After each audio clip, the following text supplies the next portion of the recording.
RodrigoRoaDuterte, commonly known as Rodi Duterte or simply Duterte, is a Filipino politician and lawyer who is currently serving as the 16th President of the Philippines. He was born on March 28, 1945, in Maasin, Leyte, and grew up in Davao City, which is located on the southern island of Mindanao. Prior to his presidency, Duterte served as the mayor of Davao City for over 22 years, from 1988 to 1998, and then from 2001 to 2016. During his tenure as mayor, Duterte earned a reputation for his tough stance on crime and his efforts to transform Davao into a safer and more prosperous city. Duterte was elected as President of the Philippines in May 2016, winning by a large margin. He campaigned on a platform of tackling crime and corruption, promoting economic growth, and improving the lives of ordinary Filipinos.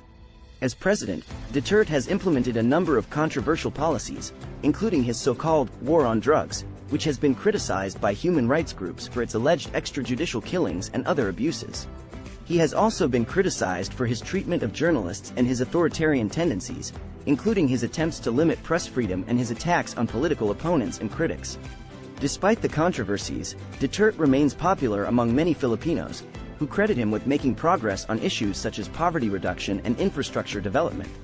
However, his presidency has also been marked by challenges, including ongoing territorial disputes with China in the South China Sea, and the COVID-19 pandemic, which has hit the Philippines particularly hard.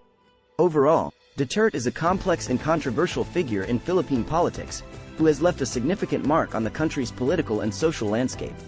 In addition to his controversial policies and actions, Duterte is known for his colorful language and outspoken personality. He has often made headlines for his provocative statements and insults directed at world leaders, political opponents, and other individuals.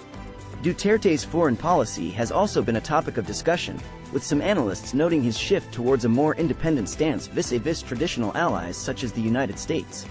He has sought to strengthen ties with China and other regional powers, while also pursuing closer relations with Russia. One of Duterte's most significant domestic initiatives has been his Build, Build, Build infrastructure program, which aims to accelerate economic growth by investing in new roads, airports, railways, and other infrastructure projects. However, critics have raised concerns about the program's impact on the environment and its potential for corruption. Despite his divisive reputation, Duterte has maintained a strong base of support in the Philippines, particularly among working-class and rural voters who see him as a champion of their interests.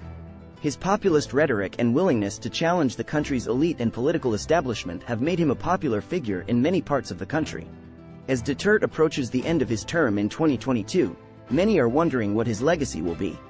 While he has made progress on some fronts, such as reducing poverty and improving infrastructure, his controversial policies and authoritarian tendencies have drawn criticism from both domestic and international observers.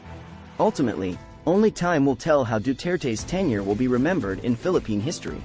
Another notable aspect of Duterte's presidency is his stance on the South China Sea territorial dispute. The Philippines, along with several other Southeast Asian countries, has been involved in a long-standing conflict with China over control of the contested waters. Duterte has pursued a more conciliatory approach towards China, in contrast to the previous administration's more confrontational stance. This has resulted in criticism from some quarters that he is compromising the Philippines' sovereignty and territorial integrity. Duterte has also made efforts to address the country's long-standing problems with insurgency and terrorism.